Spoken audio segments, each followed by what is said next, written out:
c'est juste des gens, c'est pas des gens spéciaux.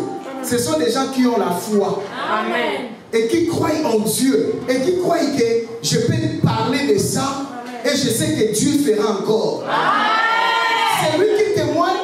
La personne n'est pas encore touchée à la perfection. Non. Mais il témoigne son parcours parce qu'il sait que le Dieu qui agit dans le passé, il agira dans le présent et il agira dans le futur. C'est là où ça va témoignage.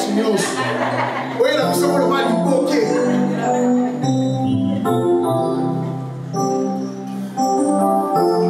son témoignage, c'est une prédication pour nous aujourd'hui. Je veux que tu restes sensible. Dieu parle tantôt d'une manière, tantôt d'une autre. Parce que beaucoup de gens, ils attendent seulement que les pasteurs ouvrent la Bible, commencent à décortiquer. Non. Or que Dieu peut passer juste par votre sœur et vous faire passer un fort message. Est-ce que tu crois en ça ce soir? Est-ce que tu crois en ça? On va même dire au stress.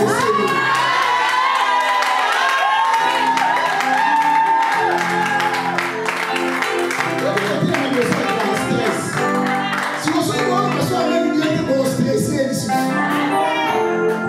Amen. Je lui donne la parole, n'est-ce pas? J'entends quelqu'un dire, mais Alina nous bannit. Qui t'a été? Vous appelez ça du tosard.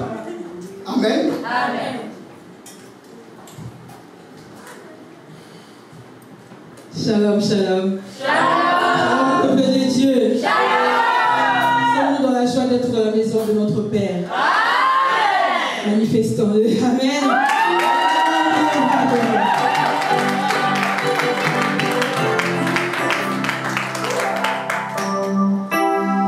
Nous allons ouvrir nos Bibles dans le livre d'Ésaïe 8, 20. Ésaïe chapitre 8, verset 20.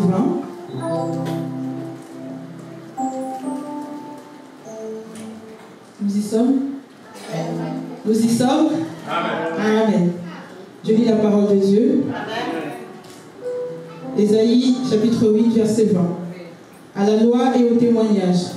Si l'on ne parle pas ainsi, il n'y aura point d'aurore pour le peuple. Amen. Amen. Ce verset veut simplement dire que quand Dieu fait et qu'on ne parle pas, on reste muet, le peuple ne sera pas dans la lumière. Alors aujourd'hui, j'aimerais témoigner la grandeur de Dieu dans ma vie. Comme le pasteur l'a dit tout à l'heure, c'est un témoignage, mais en même temps une sorte d'exhortation pour son peuple. Amen. Pour le peuple de Dieu. Et je suis comme ces paralytiques à qui que Jésus avait guéri et à qui il avait dit de ne rien dire. Et moi je me suis posé la question, comment Jésus pouvait demander à ces paralytiques de ne rien dire alors qu'il venait de recevoir sa délivrance, un miracle.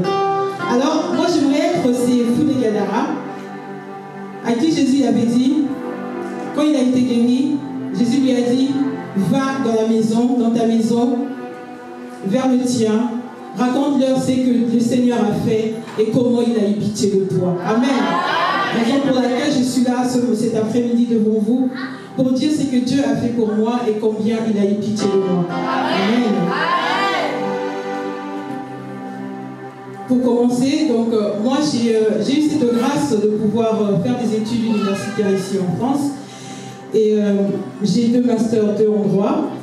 Et malgré mes diplômes, comme tout le monde d'ailleurs, je pensais qu'après mes études, j'allais trouver un travail facilement, avoir un bon poste, tout ça. Mais c'était sans compter sur les réalités spirituelles. Amen. Amen. Et vous savez, devant les réalités spirituelles, même les diplômes ne valent rien. Amen. Parce que beaucoup d'entre nous, nous sommes là, nous ignorons des réalités spirituelles qu'il y a derrière, qui sont en face de nous, auxquelles nous sommes confrontés. Amen. Et si nous ignorons cela, franchement, je vous dis, nous n'irons nulle part. Et moi, j'ai été confrontée à cela, à ces réalités spirituelles. Et ça m'avait beaucoup, beaucoup touchée et affaiblie. Parce que la plupart de mes amis, avec qui on avait fini les études, eux, ils continuaient, ils avaient des emplois, ils avaient trouvé quelque chose, ils avançaient, d'autres étaient devenus des cadres, d'autres des avocats, tout ça. Et moi, j'étais là, des fois, je les aidais même à rédiger leur CV, leur lettre de motivation. J'étais là, je disais non, ici, il ne faut pas écrire ci, il ne faut pas faire ça.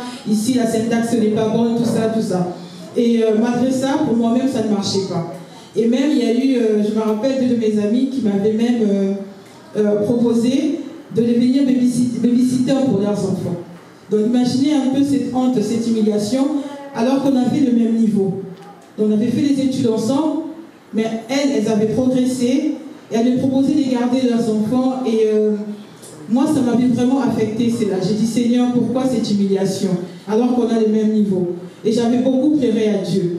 Et c'est peut-être aussi le cas pour vous qui êtes là aujourd'hui. Peut-être que vous avez grandi avec des gens avec qui vous étiez dans le même quartier. Et aujourd'hui, ils sont avancés, ils ont progressé. Et que vous êtes là. Vous êtes en train de stagner, en train de vous demander mais pourquoi telle ou telle chose ne marche pas. Parce que peut-être là, tu es venu en Europe il y a 10 ans, il y a 15 ans, tu n'as pas toujours tes papiers. Alors que quelqu'un qui est venu hier et 1 mois après, 2 mois après, il fait les démarches, ça y est, il a les papiers. Et toi, je te demande, mais Seigneur, pourquoi tout cela? Alors que moi, j'étais là depuis tous ces temps, j'ai fait les mêmes démarches, mais rien ne va, rien ne marche.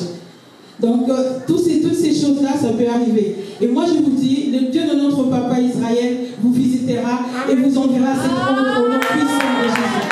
Je dis bien, le Dieu de notre papa Israël vous visitera et vous enverra cette humiliation au nom puissant de Jésus-Christ. Amen. Et pendant ces temps de galère, moi, je n'avais pas abandonné Dieu. Comme je vous ai dit, je continuais à prier. Parce que c'était des choses qui m'affectaient vraiment.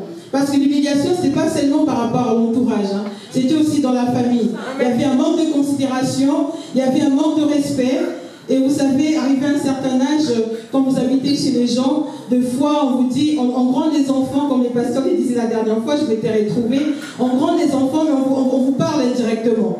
Donc on vous dit, voilà, tu es là tout le temps en train de consommer de l'eau, tout ceci. Donc on vous surveille avec moindre truc, moindre électricité, tout, on est toujours derrière vous.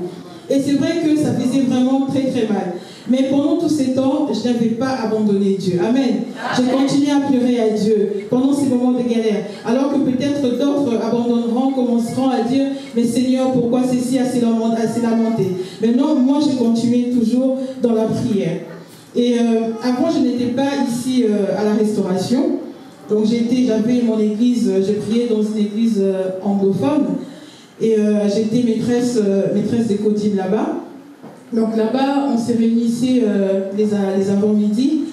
Alors les après-midi, je venais ici rejoindre ma soeur juste pour qu'on soit ensemble et tout ça. Donc je venais souvent comme ça. Mais au fur et à mesure que je venais, j'écoutais les enseignements et je voulais en savoir encore plus davantage. Alors je commençais à venir, peut-être pas tous les dimanches, mais en tout cas la semaine, je faisais tout pour être là la semaine, pour écouter les enseignements. Et vraiment, ça m'a fortifié. Et un jour, il y a eu le pasteur qui m'a dit, Erline, je dois te parler, tu dois passer au bureau à Évry, on doit parler. J'ai dit ok.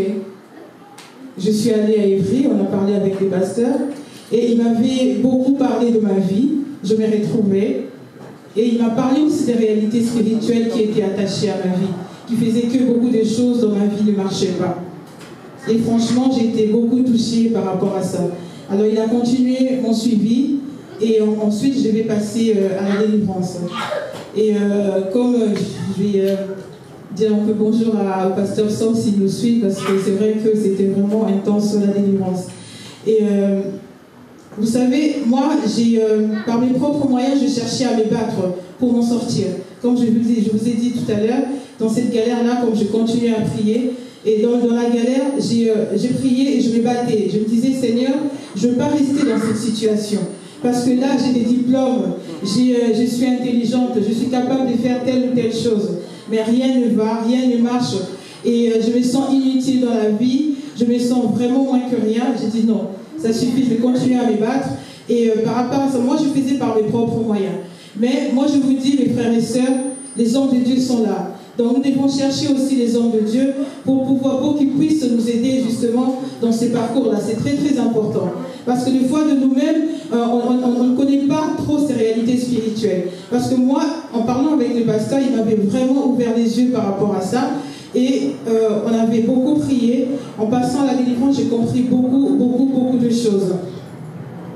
Alors c'est pourquoi je vous exhorte vraiment de pouvoir, quand il y a un problème, il faut vraiment chercher les hommes de Dieu. Parce que comme il est dit dans Luc 5:5, quand Simon Pierre avait cherché toute la nuit pour pêcher, il était allé pêcher toute la nuit, il n'avait rien trouvé. Mais quand Jésus est venu, il a dit, jette le filet de ces côtés-là, et il avait pu pêcher beaucoup de poissons. Amen. Donc, comme je vous dis, il faut chercher les hommes de Dieu. Ils sont capables de nous dire ce qui ne va pas dans notre vie et que nous puissions nous en sortir. Donc, vraiment, c'est très, très important. J'insiste là-dessus parce que moi, ça m'a beaucoup aidé dans cette démarche-là. Parce que vous savez, moi, j'ai été dans les 115, hein, donc c'était pas parce que je manquais un endroit à dormir, parce que ma sœur est là, elle pouvait m'héberger. Non, ce n'est pas ça. Mais comme j'ai dit toujours dans ces combats, de pouvoir aller de l'avant. Donc j'ai passé dans les 115, je suis passée dans les foyers, tout ça. Mais tout ça vraiment dans cette optique-là de pouvoir me battre et de m'en sortir dans la vie. Et alors, avec les prières, quand je suis passée à la délivrance avec le pasteur Psom et notre papa Israël, donc beaucoup de choses ont commencé à s'ouvrir petit à petit. Toutes les portes qui m'étaient fermées avant, ça a commencé petit à petit à s'ouvrir. Alors là, j'avais eu l'occasion, une opportunité de pouvoir travailler dans un fast-food. Et on m'avait embauché, c'était pour un CDI. Et du coup, j'avais vraiment hésité pour pouvoir travailler là-bas, parce que je me disais, je me voyais avec mon diplôme et tout, faire des sandwichs, non, ça je ne le vois pas vraiment et tout. Mon Dieu, moi j'ai fait des études ici, je dois vraiment travailler dans un bureau, je me disais toujours ça.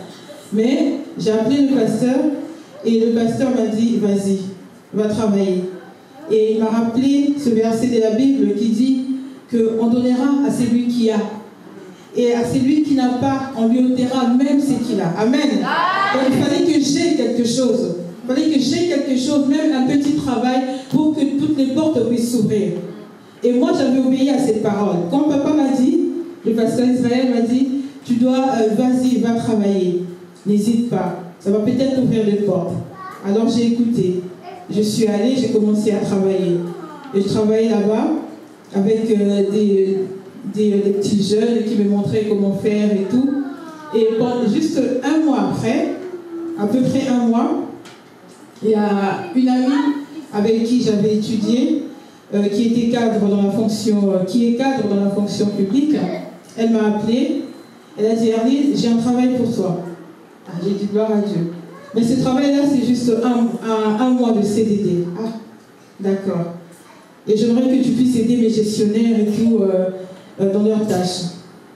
J'ai dit, ah, mais c'est bien, c'est intéressant, mais un mois seulement, ici, j'ai un CDI. Donc, si je vais là-bas et que mon CDD finit, je fais comment alors? Je retourne encore au chômage.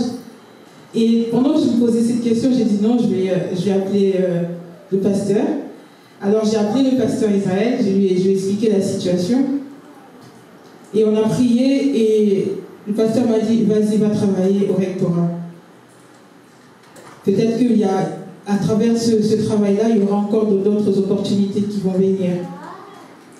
Et, mais les bien-aimés, il faut que nous devons être sensibles à l'écoute de Dieu. Amen. Quand Dieu nous parle au travers de ses serviteurs, nous devons vraiment être à l'écoute. Parce que les amis à côté de nous, ce n'est pas un hasard. Il sait pourquoi les amis là pour nous. Et j'avais écouté, j'ai rempli le CDI, je suis allée travailler en CDD pendant un mois au rectorat de Versailles. Et pendant que je travaillais là-bas, un mois passé, fini. Je retourne au chômage. Le chômage. Je dis bon. Mais quelque part, je n'avais plus, au fait, je ne ressentais plus cette douleur que j'avais avant. Donc j'étais très sereine. Même quand j'ai fini ces CDD et que je suis retournée, je suis devenue chômeuse, je sentais que quelque chose de bien allait se passer. Je le sentais au fond de moi. Et je voulais juste souligner quelque chose, c'est-à-dire même quand j'étais au chômage avant, je commence à travailler dans ces fast-food, et même pendant que j'ai travaillé un mois là-bas ou un mois au rectorat, je n'avais jamais cessé de donner ma dîme. C'est très important, plusieurs fois on néglige cet aspect-là de la dîme. Et la dîme, ça joue beaucoup, ça compte beaucoup aussi. Et donc moi, je n'arrêtais pas de donner ma dîme. Quand j'ai dit ça, même quand j'étais au chômage, c'est-à-dire que même avec le RSA que je recevais, c'est-à-dire que j'avais 800 € de RSA, et tant que pour moi, le RSA veut dire revenu, si vous regardez bien dans les dictionnaires, le revenu c'est une rémunération. Et pour moi, je savais que tant que le RSA c'est un revenu, je devais donner ma dîme. Amen. Et je n'avais pas hésité. J'ai donné ma dîme, ma soeur le sait, à chaque fois je l'exhortais par rapport à ça. Le RSA, moi j'enlève, j'ai donné ma dîme. Et malgré ça aussi, je m'étais quand même engagée pour la salle. Je disais non, moi je vais payer la salle. Comme je n'ai pas un endroit pour moi, je refuse d'être dépendante. Je ne veux plus être dépendante, j'aimerais bien avoir un chez moi aussi. Alors j'avais prié, j'avais fait un vœu à Dieu. J'ai dit moi dans cet argent, je vais enlever aussi 100 € pour participer au loyer de l'église. Comme ça, Seigneur, tu te souviendras de moi pour mon loyer. Un jour, je paierai aussi mon loyer. Amen. Et moi, je vous dis que toutes nos offrandes que nous mettons ici, toutes nos contributions et tous nos engagements dans les choses de Dieu finissent toujours par payer tôt ou tard. Amen. Je crois que vous n'avez pas compris. Toutes nos offrandes, quand vous mettez vos offrandes, quand vous donnez vos dîmes, quand vous engagez pour les choses de Dieu dans l'église, sachez que Dieu vous demandera un jour. Il est fidèle à sa parole. Parce qu'il pourrait dire, il a dit, mettez-moi ainsi en épreuve. Vous verrez si je ne ferai pas pour vous. Amen. Alors, Dieu ne ment pas dans sa parole. Il ne ment jamais. Il faut vraiment s'accrocher à la parole de Dieu. Vous verrez ce que Dieu peut faire. Amen. Alors, comme je disais, pour continuer sur mon témoignage, donc je suis restée au chômage pendant un moment, mais toujours dans cette sérénité, bizarrement, j'étais vraiment très sereine. Je disais même à Paille, je dis, je ne sais pas, je sens quelque chose de bien qui va arriver. Je disais ça, mais je ne savais pas. Et un jour, un enfant de la restauration, elle s'appelle Patricia Gabriel, et quand on était encore dans notre salle, donc un jour je lui avais donné, par l'intermédiaire de Papa Nono, je lui avais donné mon CV, comme je savais qu'elle avait travaillé à ADECO. J'ai dit ok, je vais lui donner mon CV pour qu'elle puisse regarder un peu s'il y a des choses qui ne vont pas, comme ça elle pourra m'aider. Et je lui avais donné, et un jour on était à la veillée, ici un vendredi soir, elle m'a appelé, on est sorti dehors, elle m'a dit Arline, j'ai quelque chose pour toi. J'ai dit ah bon, c'est quoi? Elle m'a dit on m'avait appelé pour travailler quelque part, j'avais déjà travaillé là-bas avant, mais là je ne peux pas y aller parce que j'ai déjà un travail. Donc moi je ne peux pas aller, alors j'ai envoyé ton CV. Et ils vont t'appeler, ils m'ont dit qu'ils vont t'appeler, tu vas passer l'entretien là-bas. J'ai dit gloire à Dieu. Vraiment j'étais très contente. Et je profite à l'occasion pour vous dire, ça ne sert à rien de venir à l'église de foi. On est là, vous venez, vous frimez, vous jouez papa bombasse, maman bombasse et tout, vous êtes dans votre coin, vous dites rien à personne, vous dites même pas bonjour aux gens, ça c'est pas bien. Parce que moi, Patricia, on n'était pas les meilleurs amis du monde. C'était juste, on était gentils, un petit sourire, je lui disais bonjour. Et des fois, si je la vois en train de marcher, je dis ah, tu habites où, je t'emmène. Je la prends en voiture, je la dépose vers chez elle. C'était juste ça, rien de plus. Mais juste ces contacts qu'on avait, cette relation qu'on avait, juste laisser dire bonjour, tout ça, ça a pu me ramener une bénédiction, une opportunité. Alors je vous conseille, par expérience, je vous conseille quand vous venez à l'église, il ne faut pas rester dans votre coin. Parce que si vous ne dites même pas bonjour, quand il y aura une telle opportunité, une bonne opportunité comme celle-là, mais comment on pourra se rapprocher de vous pour vous dire, voilà, on a telle opportunité pour vous, il y a telle chose pour vous. Parce que vous restez dans votre coin, vous boudez, vous dites, voilà, moi je viens juste à l'église, je prie, je sors, je m'en vais. Donc le reste, ça ne me regarde pas et tout, j'aime pas. Oui, on ne vous demande pas peut-être de venir faire des amitiés ou je ne sais quoi, mais au moins un simple bonjour, comme nous sommes des frères et sœurs, un simple bonjour, ça peut nous aider dans la vie aussi. Amen. C'est très important aussi ce point que je tenais à souligner.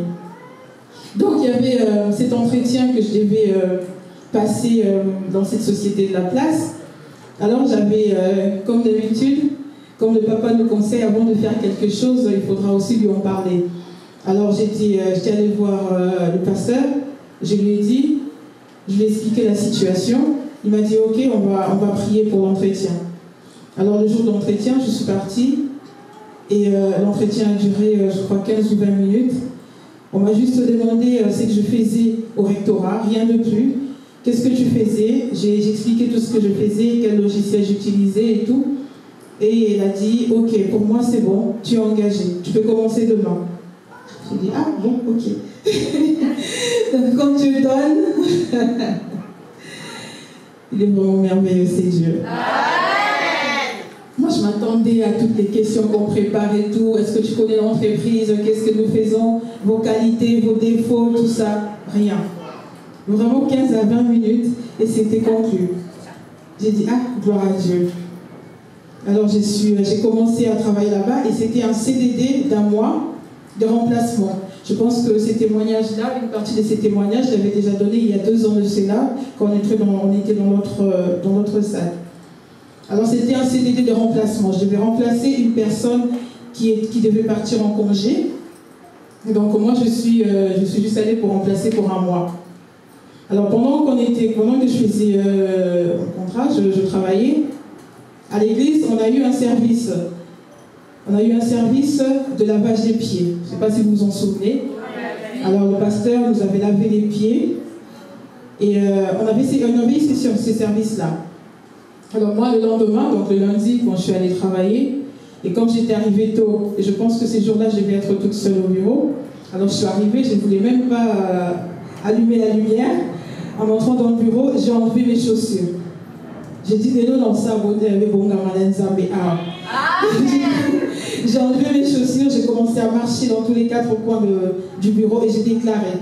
J'ai dit, on nous a dit, la Bible nous dit, là où nos pieds fouleront, cela nous sera donné en possession. Alors je viens prendre possession de ce bureau. Je prends possession de ce siège. Donc ce bureau est à moi. Alors je commençais à déclarer. Oh là là. Ces genres de cérémonies ne sont pas réservées seulement aux occultistes. Amen. Notre Dieu, c'est le grand maître. Le grand maître des occultistes.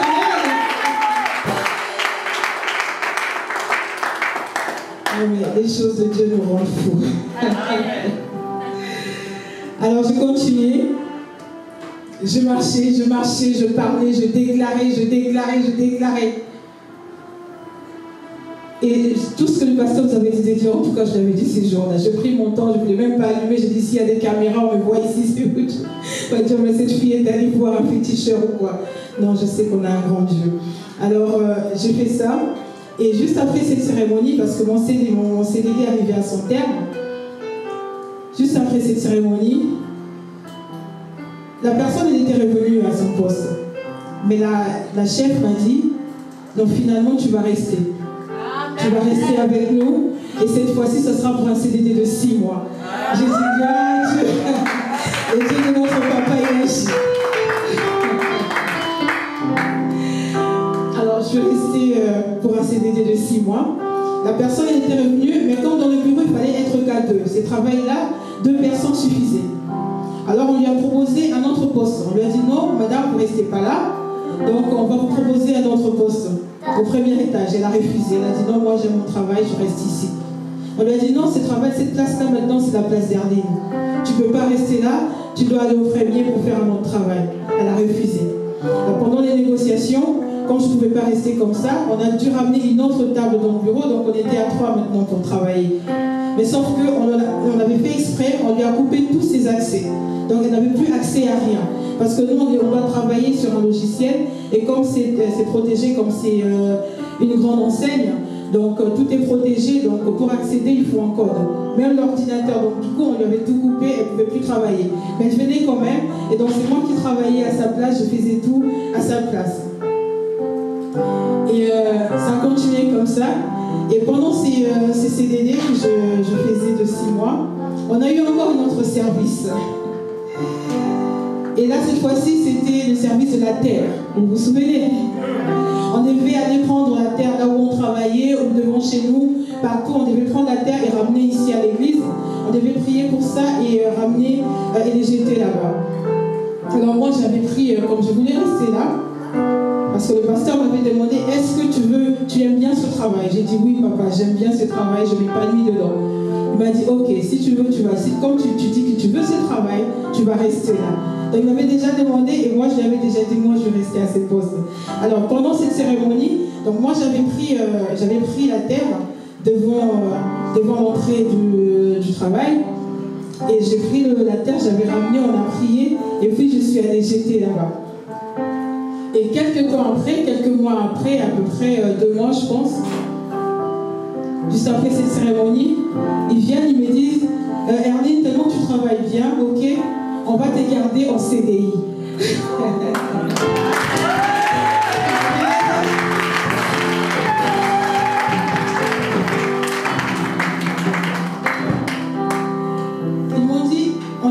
Maintenant un CDI.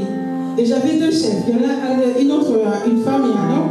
Et la femme, elle était très contente de m'avoir. Elle sautait. Je suis contente de t'avoir dans mon service. Elle était vraiment très très contente que je travaille là-bas. J'ai dit, ah, bon, Dieu, ça m'avait quand même étonnée par rapport à ça. Et je suis restée, j'ai commencé mon CDD. Et c'est là que je suis venue témoigner d'ailleurs. Donc j'avais mon CDI, pardon. Et pendant ces CDI, juste quelques mois, quand j'ai commencé en CDI, quelques mois après, le pasteur vient encore, il me dit Herline, Dieu m'a parlé et il m'a montré une promotion. Une promotion, ok. Je vous avoue, franchement, quand pas il a dit ça, je n'avais pas cru. Malgré tout ce qui s'est passé, je n'avais pas cru à ça. Franchement, à l'intérieur, je me suis dit non, je viens juste de commencer. Ça fait juste 1 année à peu près que je suis là. Je ne vois aucun issue, je ne vois même pas aucun signe. Qu'est-ce qui peut me mettre sur le chemin pour me dire voilà quoi, il y a peut-être un poste qui va se libérer, tout ça. Non, du tout. Et quand il a dit ça, franchement, j'avais beaucoup douté. J'avais douté sur cette parole-là. Mais il m'a dit, là c'était passé, un autre jour, il est encore revenu sur ça, il m'a dit, Herline, je t'avais parlé de la promotion. Dieu m'avait montré la promotion. Et tu dois faire des actions de grâce. On va prier pour ça. Et tu dois faire des actions de grâce pour ta promotion. Et comme d'habitude, j'ai obéi. C'est vrai qu'à l'intérieur de moi, je ne voyais pas. Je me demandais comment cela se fera-t-il. La question que le pasteur n'aime pas qu'on se pose. Comment cela se fera-t-il? Je me posais cette question-là. Et malgré ça, j'avais obéi à cette parole de pouvoir faire des actions de grâce. Vous savez, on a un prophète dans la maison. Amen. On a un prophète dans la maison. Parce que les gens du monde ont l'habitude de dire nul n'est prophète chez soi. Alors moi, je vous dis, on a un prophète dans la maison. Parce que jusque-là, tout ce qu'il me disait, quand je disais pas, je veux qu'on prie pour ça. Et c'était ça qui se passait. Amen. Et quand il m'a dit ça, j'ai fait l'action de grâce. Et il m'a dit, tu vas auprès du pasteur Stéphane, tu vas faire ton action de grâce. Et il va prier pour toi. Alors je suis allée voir le pasteur Stéphane, je lui ai donné mon action de grâce. On était vers le parking là-bas. Et il a prié pour moi ce jour-là. Il a beaucoup prié, il a beaucoup déclaré, il a beaucoup prophétisé au sujet de mon travail. Dieu est merveilleux.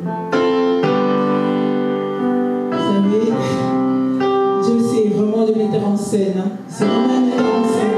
Quand il dit une chose, il est toujours derrière sa parole pour l'accomplir. J'aimerais te dire cet après-midi, même si tu ne vois aucune issue dans ta vie, même s'il y a des choses, tu te poses des questions, mais pourquoi cette chose tarde à venir? Ne perds pas espoir. Ne perds pas espoir. Dieu, il sait comment il fait les choses. Quand il dit une parole, il accomplit. Il est toujours derrière sa parole pour l'accomplir. Amen.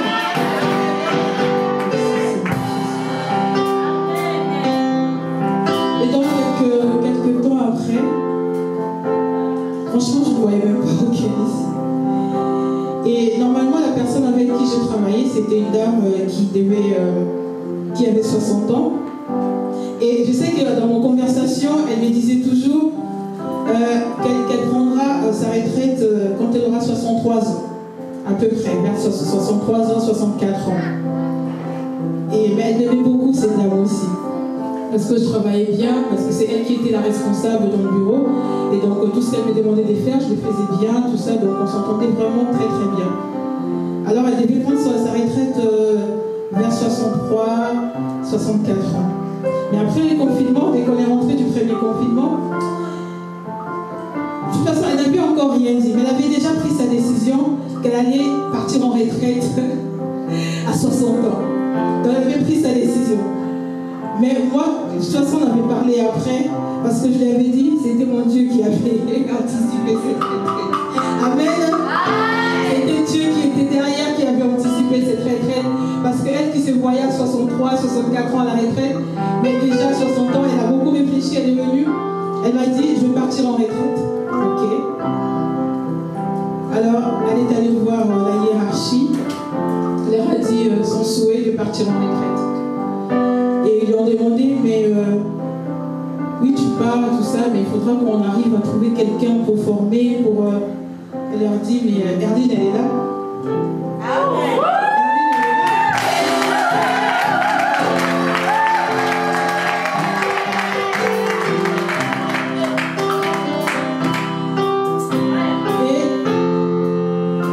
Et ils lui ont demandé, c'est vrai, est-ce qu'elle est intéressée par le poste?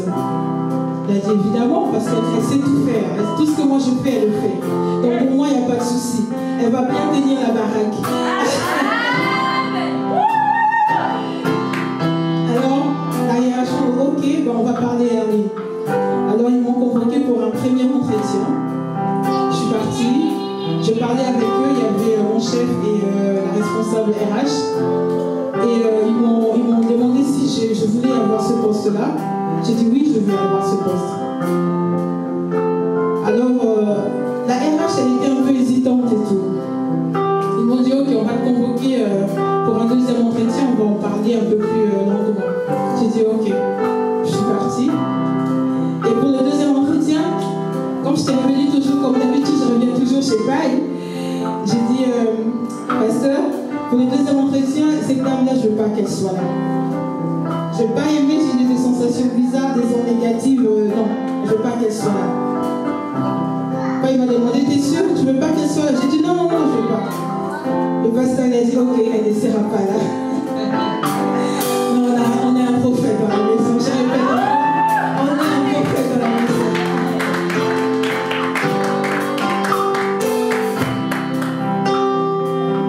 Et pour ces deuxième entretien, le jour où on m'a donné la date pour la convocation, le chef me dit, le directeur, il me dit, je serai tout seul ces jours-là parce que Saïda, elle est malade.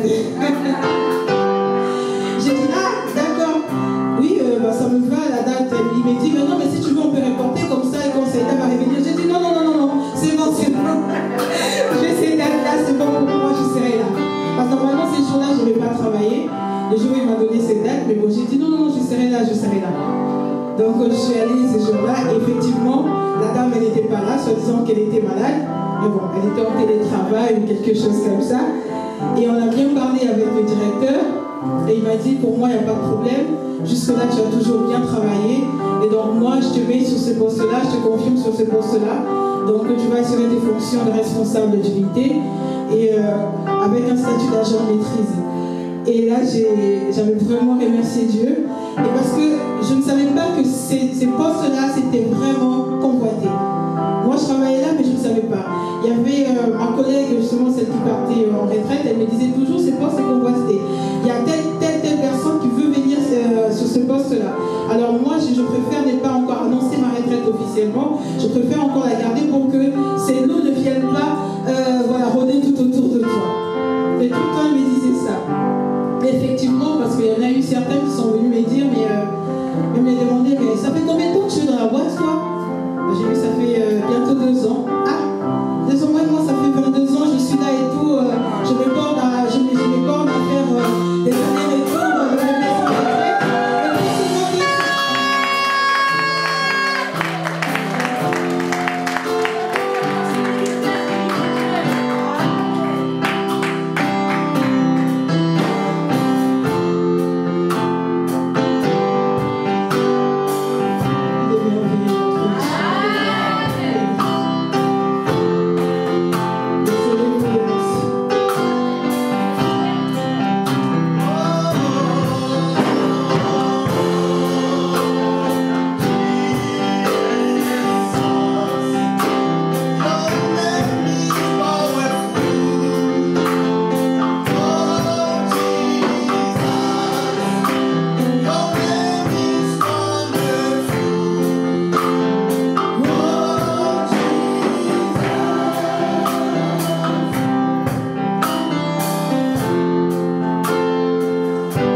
rentré là-bas par la petite porte avec un CDD d'un mois seulement.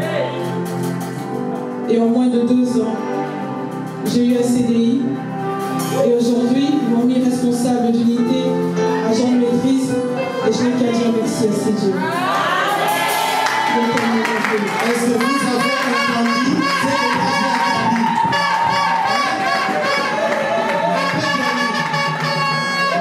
Répète. Ils n'ont pas compris ce que tu as dit. Répète. Je disais, ça m'a rappelé l'histoire de Joseph quand il était rentré en Égypte comme un esclave et qu'après il est devenu un grand dans ces pays. Et comme moi, j'étais rentré par la petite porte avec un CDD d'un mois seulement. En moins de 2 ans, j'ai eu un CDI et aujourd'hui, je suis responsable d'unité, agent de maîtrise dans mon bureau. Et tout le monde vient qui dit le bureau d'Herline, c'est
Job 14.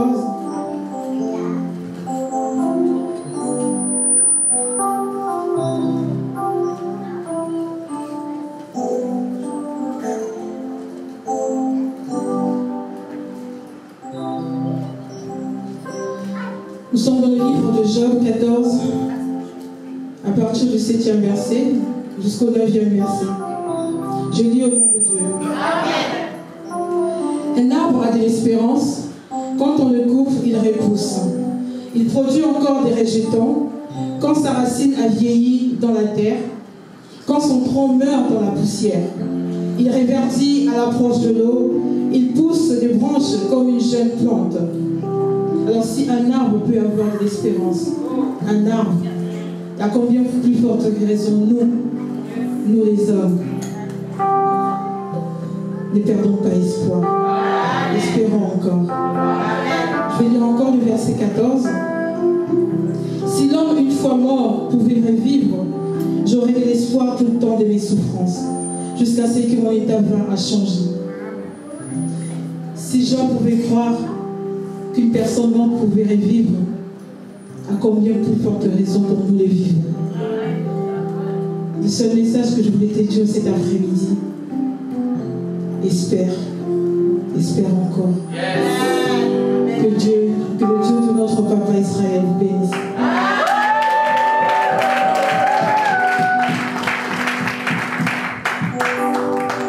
C'est pas de la manière qu'on célèbre un témoignage. C'est pas comme ça qu'on célèbre un témoignage. Ce n'est pas comme ça qu'on célèbre un témoignage. Comme si tu étais jaloux.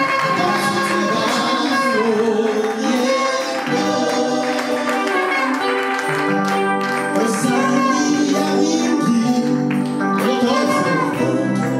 Écoutez, je vais vous dire. Son parcours doit nous enseigner. Est-ce que tu arrives à comprendre que aussi si une classe à comment proposer à la bébécité à bananaï est-ce que nourrice à bananaï est-ce que vous comme à essayer de comprendre niveau et humiliation. J'ai aimé ce qu'elle a dit. Job a dit, si un homme une fois mort pouvait revivre, il a dit alors j'aurai de l'espérance jusqu'à ce que mon état vienne à changer. Amen. Job est allé plus loin de croire que si Dieu peut donner la vie à la personne, à quelqu'un qui est déjà mort, cela veut dire, moi qui suis vivant, il peut changer juste mon état. Parce que la puissance que Dieu va libérer pour ressusciter quelqu'un, c'est une forte puissance que celle que Dieu peut utiliser juste pour transformer ta vie qui est déjà vivante. Écoute, je n'ai pas besoin de t'amener à un grand sujet à prier, mais je veux juste que son témoignage. Elle a dit encore quelque chose que j'ai aimé. Joseph est entré en Égypte comme un esclave. J'essaie de voir l'histoire. Les militaires qui voyaient Joseph entrer comme un esclave, qui était à la frontière ce jour-là, s'ils pouvaient comprendre que celui-ci sera notre chef demain, il n'y a pas déjà numéro ni à Tchongo. Amen. Oya moi bateau bazara fier na ba compagnie basala ba vendre ça ba umela. So ba yeba ke lobi comme chef responsable à bureau. Ba nga ba coacher na yebi ba beta ni bien ni bandeli. Tala oya bien. Il y a des choses lorsque tu regardes ça, tu peux pas aller ni à gauche ni à droite. Tu n'as qu'une seule parole, ça c'est Dieu. Amen. Ça, c'est Dieu. C'est pas un homme. Ça, c'est Dieu. Bien-aimé, si c'est pour Erline, c'était un travail. Écoutez, bien-aimé dans le Seigneur. Elle a dit ici, elle avait ni là où mettre la tête, ni... Et Dieu l'a béni. Dieu lui a donné même un logement. Juste, je ne sais pas si c'est à 10 minutes, si c'est à 15 minutes. Et là où elle travaille.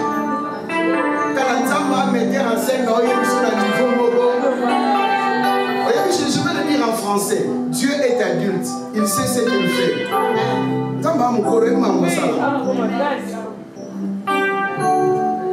Est-ce que tu peux élever tes deux mains? Tu vas prier par rapport à ces témoignages. Peut-être ton cas, ton statut, ta situation est peut-être différente de sa situation. Mais ce que moi je crois, que c'est le même Dieu qui opère. Le Dieu qui a opéré dans le domaine du travail, il peut opérer pour toi dans un autre domaine de mariage. Il peut opérer dans un autre domaine de titre de séjour. Il peut opérer dans un autre domaine de la stabilité. Il peut opérer dans un autre domaine de la délivrance. Est-ce que tu peux prier maintenant? Déclare et prie bien le nom du Seigneur.